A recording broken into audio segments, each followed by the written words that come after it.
So, Bill, we're going to do kind of interview style. Where do you want to start? So let's start the 3 points, guys, that I kind of gave Bill the guardrails, if you will, is right here. Is actually go to. Do you have the 3 points, Aaron? The three. So I want to hear from Bill as far as what was life like before Christ? What was your life like before Christ? Then when did you accept Christ? And then the last part is, what has life been like since you have been following Christ? So before Christ, when did you accept Christ, and what's life like today? So Bill, talk to us. I want to start off with this. It says, I consider that our present sufferings are not worth the comparing with the glory that will be revealed in us. It took me a long time to even think about what that meant. Cause like my before Christ, I grew up in and out of like random churches. My dad didn't like church a whole lot. My mom wanted to go find a bunch of different religions that we were going to try and be. But I did realize that God was like a real thing, which was actually really good, at least for me. You want to go to the next thing? So in '94, I was in a pretty bad car accident. The picture that you see on the far, that side, that was actually the car that like at the accident scene, like right after the accident. That was in '94, but I'll reverse back for a little bit. So like I was adopted at the beginning of my life, so I've always had the feeling like I was thrown away by my birth parent, by my birth mom, and then I was raped as a kid by a family friend. Um, so the good thing is that I believed in God. I hated him. Like I hated everything about him. And come to find out later on in life, it wasn't even about that I hated God as much as I hated myself. So I worked really, really hard until 35 to try and make God hate me as much as I hated him, or let him know how much I hated him. And so I was always in conversation with him, but it was because I was cussing him. I hated him. Like I hated everything about something that says that they were, that they were for me and that they were, all powering. And so then I got in this car accident. I wasn't supposed to walk. Can I pause you for Yeah, a second? please. So tell the men what you did, the activities at Gilbert High, all the things you did before the wreck, how athletic you were. Talk about who you were, what you did before the wreck. I played football, played baseball. I did rodeo. I scored 4 touchdowns in one football game at Polk High. I'm sure that was. So the good thing is like co-ed football. It was co-ed. Yeah, it was definitely co-ed. It was co-ed. So yeah, I was fairly athletic. I was fairly athletic and decent at it. I mean, I had a God-given talent, which is great, which is probably why I can walk now, which is phenomenal. But it's taken me a long time of circling back around with God, and then with Gary Howe, who's probably on Zoom right now. Hopefully, he's fighting cancer. So if everybody wants to think about a prayer for him at some point in time, like think about Gary Howe. He's freaking amazing fella, like ridiculous. So yeah, I was active. I was very active before this car accident. I wake up at 18 and in a hospital bed and in a wheelchair for 2 years, and then So that happened at, what'd you say, Ocotillo and what? Ocotillo and Cooper. Ocotillo and Cooper. Talk about who was with you in the car and what were you doing that day when that tragedy took place? I went and saw one of my really good friends. He was going away on a mission, so we were at his church for his farewell, and then I was with another friend in my truck, and in his truck, and we were headed to go eat breakfast. And it was a 2-way stop, so we had the ability to go through it, and a gentleman hit us doing 80. So we were going 50 or whatever the speed limit was, because there's no way we were speeding. And they calculated that he hit us doing 80, so he opened up the car. My buddy flies out 300 feet this way. I fly out 300 feet out into the field, and they found my buddy first, and then they realized that I was there later. So I mean, just looking at that car and then looking at me, I mean, I'm not supposed to live. I mean, so even though I hated God, and even though I was talking a lot of bad about him, like he was always there. Like he was always there. That was what I realized later on, is like I was on constant conversation with him, even though it was a horrible conversation. I was still always in conversation with him. So it says in the Bible that I'm supposed to be in conversation with God. He wants to be my Lord and Savior. Like but then it said it, he wants to be my best friend. So like that was the part when I finally gave in, and I came to Sun Valley in the back right hand corner in the pinch down where there was only 3 seats. I sat in the middle so no one would sit next to me. So let's talk about how you went to Sun Valley. So we just heard about pre-Jesus. Feel like you being thrown away, what your uncle did to you. You were adopted, the car accident, very athletic at Gilbert High, and now you walk into Sun Valley. Relive, share with the guys. You literally not wanting to go to Sun Valley, but you walked in the doors. You sat by yourself, didn't want to talk to anybody. Talk about now you surrendering your life to Christ. Explain that to us. I lived by Sun Valley. I lived in the same house since '93, or the same neighborhood since '93. So I've lived by Sun Valley, and I drive by it all the time. And like I always hear, "Come to church." No. Come to church. No. I didn't use the word no, but I'm not supposed to cuss right now. So I'm doing as good a job as I possibly can of avoiding those words, because I know that it offends some people. At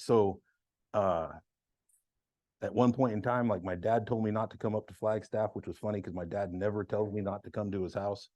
And I wasn't doing anything that Sunday. So I said, oh, you know what? I might as well just go to church. So I walk into church. I sit down in the back. Chad's up on the top, and he starts talking. I don't remember a single word he said. Music went off, and I sat there, and I'm like, God, you know what? Please forgive me. Forgive me for who I am. Forgive me for what I've done. Forgive me for for the things that I'm trying to do. Like, forgive me for everything. Because and it was funny. Like, I always laugh when people say this, but it's like I felt it hit me, and I heard him say, "I've been waiting for you." Like I heard it, like felt it and heard it. That was it. I'm dead. I'm crying, like I'm losing my mind. Then the greatest thing in the world was they started singing those songs at the very end, so then I could because everybody stood up and it got dark, so I could bail out real fast. And well, I don't go fast, but I go as fast as I can go. So I get out as fast as I can, but it was because God says, okay, hey, you got to keep coming back. You got to keep coming back. And I'm like, okay, well, if I'm gonna do this, I'm gonna go all in. And so then I started going back. I found out why God kept asking me to come back, because it took me, he forgave me in an instant. Like I felt it. It took me 7 years to forgive me. Because I thought I knew all the things that I had done. Well, I did, but it took me forever to actually forgive myself. And that was pretty cool to be able to have that. That's huge. There's guys listening to you in the room on Zoom, and they haven't been able to forgive themselves yet. So explain briefly what is that process like of forgiving yourself? Because we hear every weekend all the time, God forgives, God forgives, God forgives, and we accept that. But can you forgive yourself is a major, major hurdle. So this is the part of heart change that I'm talking about. So you had major life change at Sun Valley when you heard the Lord saying, I've been waiting for you. But the heart change where you have been able to forgive yourself, what has that process been like? How can you encourage the guy that's listening that says, I can't forgive myself? How would you encourage him? Quit being full of yourself. Like seriously, like if you're trying to not forgive yourself, quit it. Cause like, that's the dumbest thing in the world. Like someone said to me, they said, okay, so you're going to believe the God, you're going to believe in Jesus, you're going to believe in the Bible. And I says, yeah. Okay. So then that means that I have to believe everything that was in there. And I find some things really hard to believe for a while, but it said, so God forgave me, right? Like, I mean, that was why he was on the cross. God forgave me. So someone says to me, are you better than God? And I had to chew on that for a little while. But it was like, no. And he says, okay, so if he's willing to forgive you, how come you're not willing to forgive you? And so the active answer for me is that I had to meet people. Like I had to meet people in this group. I had to meet people outside of this. And then I had to dig into all the crap that was wrong with me, like all the bad pieces of me. I had to start peeling those back and be like, okay, hey, that's a horrible thing. Like dealing with the adoption thing. Well, I was adopted into an amazing family. And then the birth mom that threw me away, she was 13 or 14 when she had me. I mean, okay, so I was born in 75. I'm not sure if you guys know, but in 73, there was like this thing that said, oh, hey, you can go kill babies. Like that's like, so 2 years after that, a 13 or 14-year-old gets pregnant. And then her and her parents said, hey, we're not going to throw this baby away. We're going to give this baby to somebody to go get raised. Man, that's not being thrown away. That's being blessed. Like God was with me that whole time, right? But it took me like a really took me and Gary and Charles, all the people, LJ, everybody in here. I'm gonna forget everybody's name that I'm doing it, but it's like every person that I've had an interaction here has helped me drag myself out of me and then get me to a better spot, because I get to see people go through horrible things in their life, like, and then willingly do it. Like, and I got a slide up there on there that says something about, 90% of your problems are self-induced. It said 90% of your problems are, 90% of your problems in your life are directly your fault, and 100% of them are your responsibility to fix. And then, so I took that a step further because I heard somebody say it. I was stealing ideas for people, and it said, you're 100% responsible. You're 100% every problem that's ever happened in my life is my fault. Well, the good thing about that is I'm no longer a victim. So then I get to solve my problem. Well, the problems don't solve themselves. Like Jesus solves my problems. I can lean on me to solve the problems, and then Jesus provides me men like you guys in my life to be able to walk alongside me and be like, okay, yeah, your life sucks, but I'll be here with you while your life sucks, and then maybe life gets a little bit better. Yeah. That's good. That's good. So we heard about pre-Jesus. We heard about when you said yes to Jesus and surrendered. Now, can you explain and talk about 2022 and how difficult 2022 was? So I got baptized in 2012.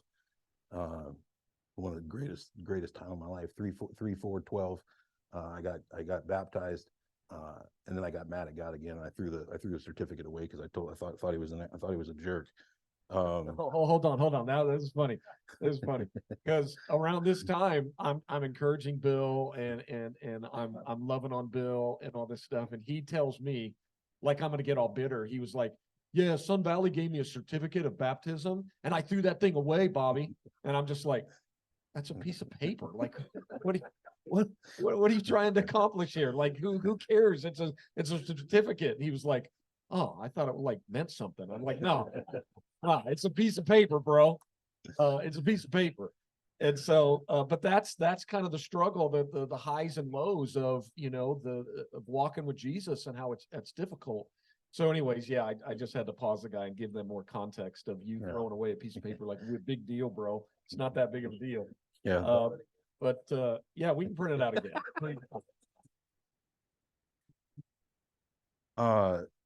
I saw this little quote. I was with Gary actually at lunch, and it says, "I ask not for." Oh yeah, that one. I ask not for a lighter burden, but for broader shoulders. So I'm already wrecked. Like I already wear ankle braces. I'm already don't walk well. I got lots of things that are wrong with my nerves and muscles and all of those things. Now, the good thing about it is God's given me the ability to get out of a wheelchair. He's given me the ability to move around. Like he's given me these things. And so like, I'm super appreciative of these things, but the fact and truth is that I'm already jacked up. 2022 happens. June 2022 happens. I tear my rotator cuff. I just got like I was doing bodybuilding things, and then I decided, oh hey, I'm going to go try and lift really heavy weights. So I tried to bench press 500 pounds. Well, and then I quit doing that, and then the next year I tear my rotator cuff just doing normal dumb stuff.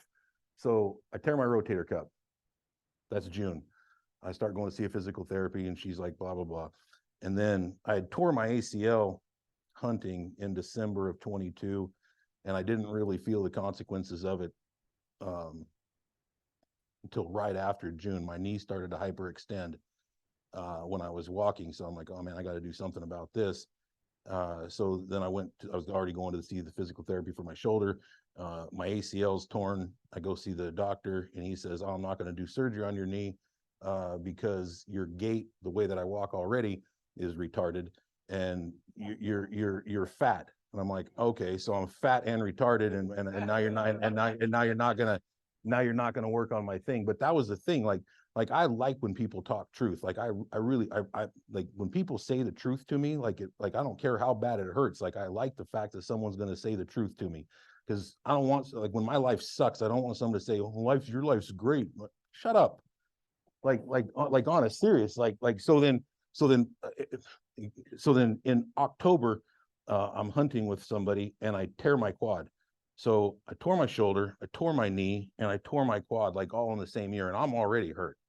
And it's November, December, and I'm spiraling. My life is spiraling. Like I got guys in my life. I got a core group of guys. I meet with them in breakfast.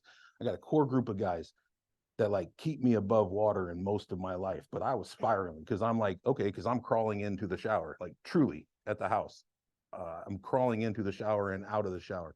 And in hindsight, I've got friends that can't crawl in and out of the shower, and so like for me to be able to crawl in and out of the shower, that's awesome. For me to be able to walk up here, awesome. I got lots of friends that can't do that, so it's all in perspective. But at the time, I'm spiraling, I'm losing it, because I'm at home thinking to myself, well, the good thing is, side note, I didn't cuss God one time. Not one time did I cuss God for my shoulder getting hurt, my knee getting hurt, and my quad getting hurt. Not one time. Because it was like, why, like someone had told me, like, why, people always say, why me? Well, why not me? Why not me? So what am I special that I don't, that bad stuff doesn't happen to me in my life? And I'm not cussing God. I'm happy about it, but I'm losing my mind. And I'm truly at that point in time, I'm like, okay, look, you're either going to have to go all in or you're going to kill yourself. Like truly, and at that time, like that was seriously on the table for me, because I'm tired of my life. I'm tired of these things. And it was awesome because one of my buddies sends me a text message. I had seen him in December. He sends me a text message and he goes, man, he goes, he's an engineer. I hate engineers. I hate them because they go straight at it, right? So I love my buddy. So he's looking at me at the restaurant, and then he sends me this message. He goes, "Wow, you're a mess."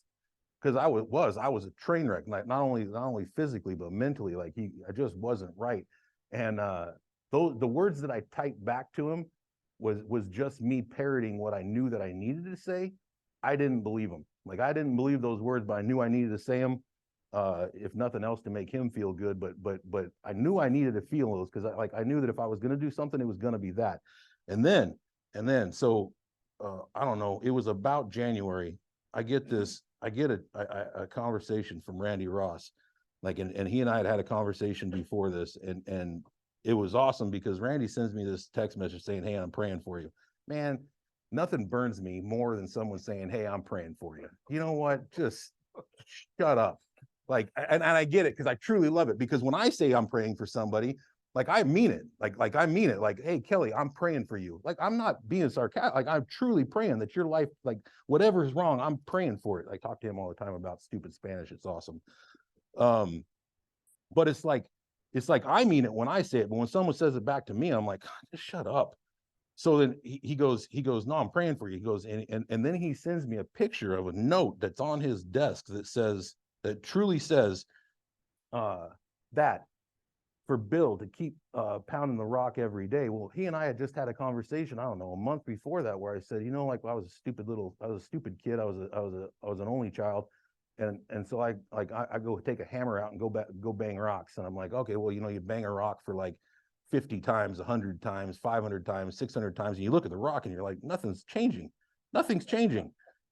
And then you hit it the one time and it cracks in half. And I'm like, okay, so we were talking about that. Man, he sent me that in January. I've got the date on my phone somewhere, but he sent that to me in January of 23. And as soon as I saw that, I went, oh my God, someone has actually taken time out of their life to be able to think about me and want my life to be better. Like they're outside of themselves and they're thinking about me. Okay, I owe it to that guy. like I owe it to me, and then I owe it to God, and I owe it to all these other things to be able to.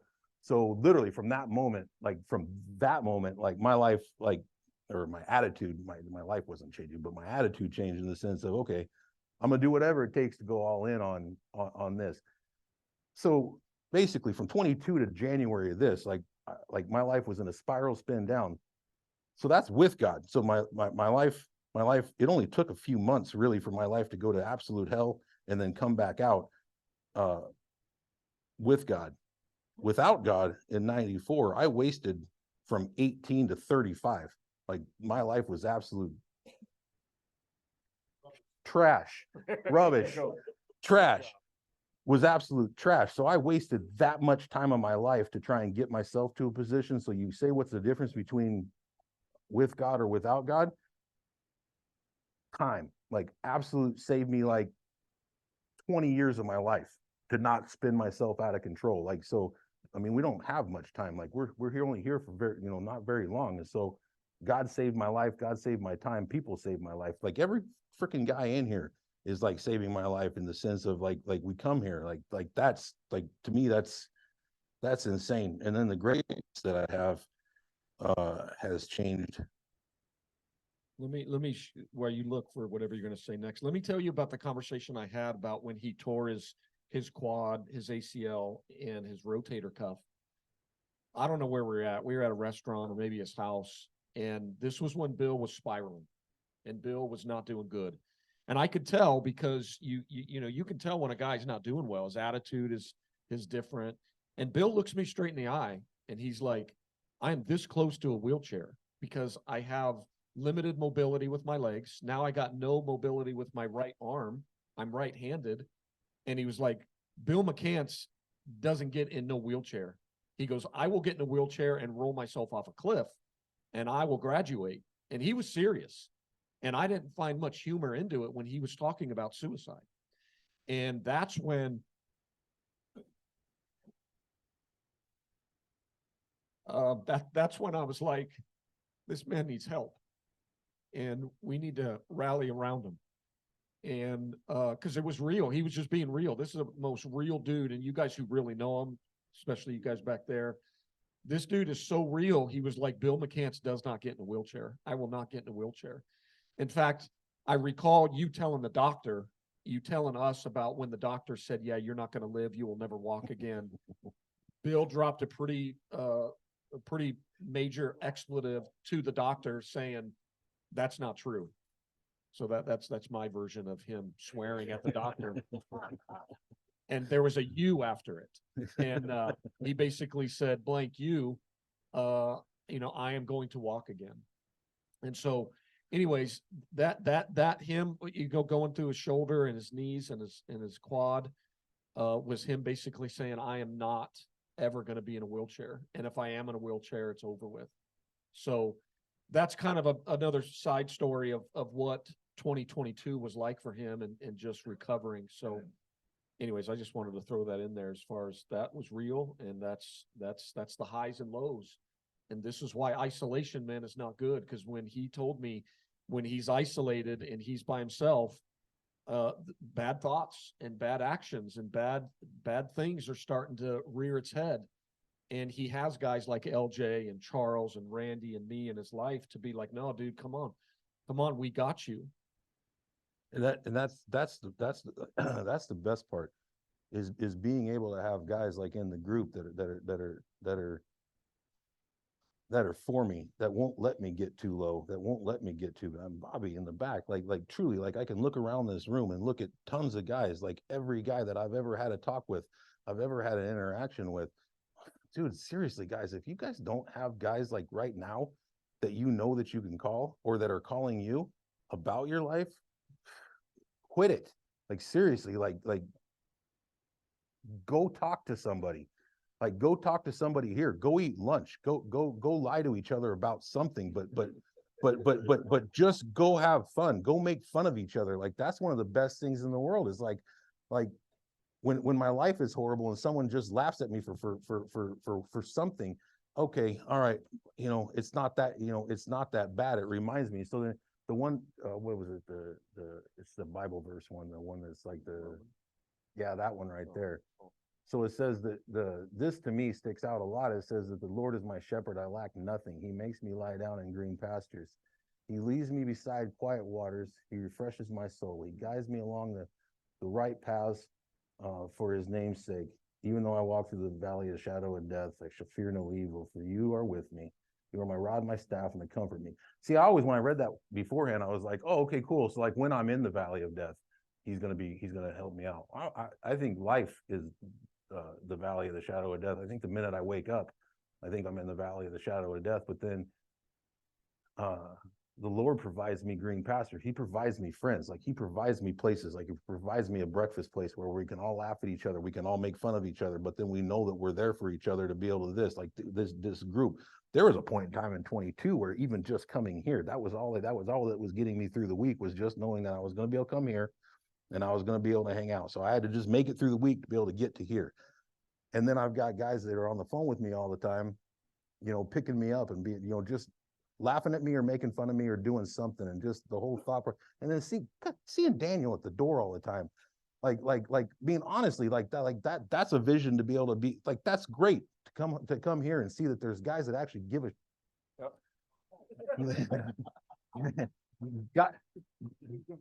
guys that care about you and that want good things for you, and then on the other end are chasing Jesus, so that when you're doing something stupid, they're like, maybe this isn't as good an idea as you think it is. And so then they're bringing you back onto the path. And so then when it says that you make you lie down in green pastures and leads you beside quiet waters, I don't think hell ever quits. Like, I don't think hell hears this, but we get an opportunity to have visions of heaven when you're hanging out with a friend, when you get to go out of the woods, when you get to go do the things that you want to do, whether it be fishing or hunting, or some of you people like cars and other dumb stuff like that too. But I mean, but I'm sure it provides you great pleasure. That's awesome. But like anything like that that's going to provide you a pleasure here on earth, like that to me seems like that. And when I'm looking at the I don't think that we get out of the valley of the shadow of death. I think we're always in it. We just learn how to have a great time while we're here, like and then with the people that are here.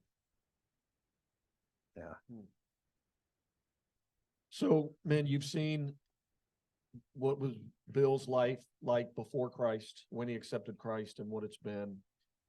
Bill and I are so intentional, and he always tells me one of the main reasons why I love men's practice is because, Bobby, you're intentional. You just cut through the crap and you just give it to us straight with, what does it mean like to walk with Jesus on a Tuesday when it's not going well? What does it mean to walk with Jesus when no one's around and you're in your car? And so Bill is so intentional with what he does for a living, financial planner, financial advisor. You're intentional when you hunt. This man hunts. He literally goes out and hunts on, out in the fields. It's amazing. He's intentional. And so, Bill, talk about how being intentional matters. Being intentional with love and grace. That's one thing I always talk about. I'm going to be intentional with you guys when I teach, and I'm going to show love and grace. God showed love and grace, but we're also going to give truth. And that's what matters, is what's the truth. We all need love and grace, but we need the truth. And this guy speaks truth to me all the time. He has talked to me about things that I need to change as a leader. So I want you to encourage the men about being intentional. I mean, you started to a little bit talking about, like, who's the Randy in your life that's going to put a sticky up in Randy's little prayer closet of pray for Bill that he continues to pound the rock. Talk about to some of the men here, maybe that aren't being intentional, maybe going through the motions, just kind of showing up here at practice or showing up at church or in their small group, and they're not being intentional. Talk about that, with what that means to you. Being intentional, it for me, it's this. I started hunting in 2009. I started killing things in 2011, and I kill big animals. If you think that God isn't available and God doesn't help people out and help you in the endeavors that you truly put yourself at, like, crippled people aren't supposed, healthy people don't kill things. The guy that just left, LJ, he's healthy as can be, and he doesn't kill anything. tries. He tries. He hikes with his bow, but so there's truly one of the most crippled people I know, and we kill things. Like I kill stuff. I kill big things. God helps with whatever endeavor that you've got, but it's this: you have to be intentional about your life. We're not here for very long, and like I got notification like a couple days ago. I got a client of mine who's in the hospital with lung cancer. He was great one day, and then 2 days later he's got cancer. He's in the hospital, and maybe he's not coming out, right? Like, so it's like and he's just getting ready to retire. Like, so like I hear lots of people say, "Oh, well, I'll do that when I'm feeling a little bit better. I'll do that when I'll do that when life is more in line with what's with what I want."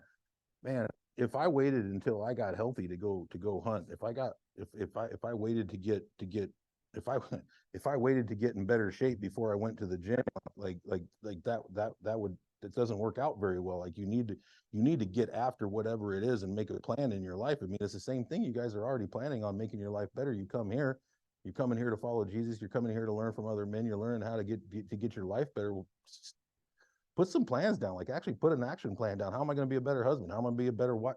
How am I going to be a better spouse? How am I going to be a better this? How am I going to, and then selfishly, how am I going to go do the things that I want to do? And how am I going to get them done, more quickly? And that's mainly it, is just being intentional with your walk with Jesus, and like, and Jesus is in everything, right? Like, so whatever it is that your selfish endeavor, whether it be hunting, because that's a selfish endeavor. Like, I made fun of you while you were gone, and I apologize for that. I wanted to do it when you were here, but you weren't. So let's relive it real quick. He said LJ tries to hunt. He brings his bow with him, but he doesn't hunt. I hike with a bow. The thing is, though, is I don't have to sit. See that's important. That's important. It's being intentional with your walk with Jesus. Is like the only reason that I got from 35 to 47, and I didn't put bullets in my head multiple times, is because I was actively seeking Jesus. I was actively working at trying to fix whatever problem I was finding with myself. I was looking inside and trying to dig through myself and be like, what's wrong with me now? And then how can I fix that? And the greatest thing in the world is I got guys all over this room that are willing to help me, that are willing to walk with me through this process. Like, and as new as Ed, like truly, I'm getting people in my life in this group that are willing to walk alongside me to do these things. And so my thought being is, guys, if you are not utilizing men in this room to be able to make your walk with Jesus better, like from a selfish standpoint, quit that, because not only are they going to help your life get better, but you're probably going to help their life get better. So like Brian in the back, like seriously, like I have like how great is it to be able to have friends that you've acquired through Jesus, like that come back into your life and speak into your life, right? That guy. What you're talking about is discipleship. Jesus, before he left, he said, "Go and make disciples." And men's practice is about making disciples. You start with having friends. You start with going to dinner and making fun of each other, like he said. That's part of discipleship. It's the first step. And then you're intentional by saying, how are you really doing? How are you really doing, Howard, in your marriage? How are you really doing in your heart of hearts? Gene, how are you really doing? We can laugh and talk about sports and the news and politics, but at the end of the day, guys, we're to disciple and make disciples and come alongside a brother who needs help, and to continue to point him back to Jesus Christ, saying, okay, well, Jesus is your answer. Jesus is your answer. Jesus over everything. Jesus over your drugs, your addictions. Jesus over your marriage. Jesus over your ex-wife, right? And so we just constantly, men's practice is a constant drumbeat, constant dripping of the faucet of, okay, how do we do this? How do we do this? How do we do this? And so Bill, just talking about all these guys, he's rattled off 7, 8, 9 guys' names today that he has in his circle. So Bill, as we close, actually a couple things. You mentioned the other night we were together, and you talked about the debt, the credit card debt you had and the debt that you had with Christ. Expound on that a little more. Share with the guys that snippet of you talking about your debt. So this is before Christ, after Christ. Like the only way that I can truly feel, well, gratitude, like my life in gratitude, like truly in gratitude. Even in 22, when my life was completely falling apart, I was still finding joy in a lot of the things that was going on in my life, and joy in my friends and joy in that. But like, so the only way that I can liken the feeling that I have pre-Christ, accepting Christ, and then with Christ, is like, if anybody's ever been in debt, like anybody's ever had a credit card debt, anybody's ever had a debt that's being held over their head, and there's a feeling that you get, like when you, like, so say you have $100,000 in credit card debt, and then you go to $0 in credit card debt. Like the feeling you get when you get to zero is freaking amazing, and then you get to see the $1,000 in the checking account, a $10,000 in your checking account, $100,000 in your checking account, and like each feeling you get, you're that much further away from the credit card debt that you had. And when you wake up and you're like, oh, I don't have any credit card debt, like that, just that feeling of, okay, my life is okay. My life probably sucks right now, but my generally my life is okay. That's the only way. That's truly the only feeling that I can equate that to, is the feeling, the relaxed feeling you get when you don't have that over your head. And if you do have that over your head, go do something about that so you can have this really cool feeling, because it's really cool. And then if you, as soon as you get there, go over here because it's really cool over here. So like that, it's just the relief. It's the general relief of, I don't have to look over my shoulder all the time, worrying about what I've said, what I've done, all of the things that I was trying to hide from people. Is I don't have any guilt. I don't have any problems. I've got lots of problems, but I don't have any, I don't have anything that's hidden. I'm not just constantly looking over my shoulder, just waiting for something to come run me over. Like that is by far the greatest feeling. That is by far the greatest feeling that I've ever had. Because I promise you this, if I had that feeling at the beginning of 22, I wouldn't have made it through 22. I wouldn't have. Like if I had that and then I put all the other stuff on top of it, there's no chance I would have made it through 22. There's nothing that would have made me through 22. Well, we're gonna close, and I'm just super grateful for you. And one of the questions that you and I discussed, and that you guys are gonna talk about at your table, is, can you find joy? Can you find gratefulness? Can you find the good in the midst of your pain, in the midst of your troubles?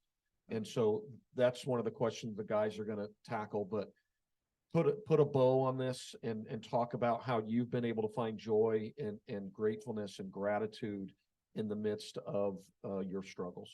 That was a perfect question, by the way. Well, that's why I said You lead up. That's awesome, man. I got baptized in 12. I got saved. Like everything was great. Like I'm reading the Bible and everything's cool. And then it says I have to thank God in all things. I can do that. You get to thinking for your problems too. No, I'm not doing that. No, that's stupid. Like why would you thank somebody for being adopted? Why would you thank somebody for being thrown away? Why would you thank somebody for being raped? Why would you thank somebody for a car accident? Why would you thank somebody for that? Well, it took me a long time and wrestled with that for a long time. Well, it's this. If I have a grateful heart all the time, then life doesn't suck as bad as I think it does. Like it could have been worse. I could have been killed instead of being adopted. Like I can look back on all of these things, and Gary Howell really helped me with that. I saw him for every week for 18 months to help me work on my life and try and get things figured out, because he believes in God, and he's a pretty awesome guy.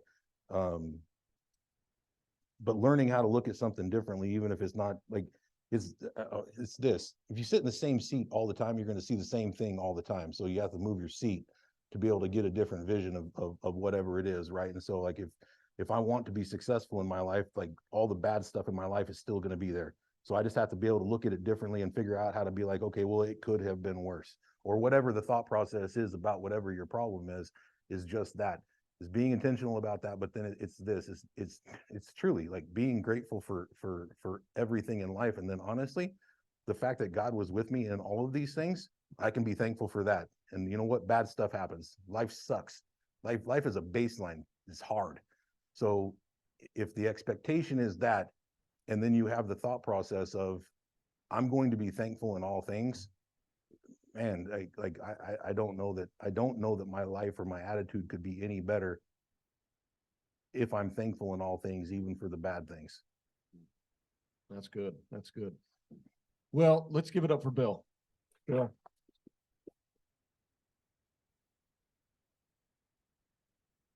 So we're going to go to table time, and I'm going to have you close in prayer and invite these guys back next week. And the table questions are going to be on the screen. But there's one picture that we need an answer to. Like this was photoshopped, right? This picture of you was photoshopped, right? What is that?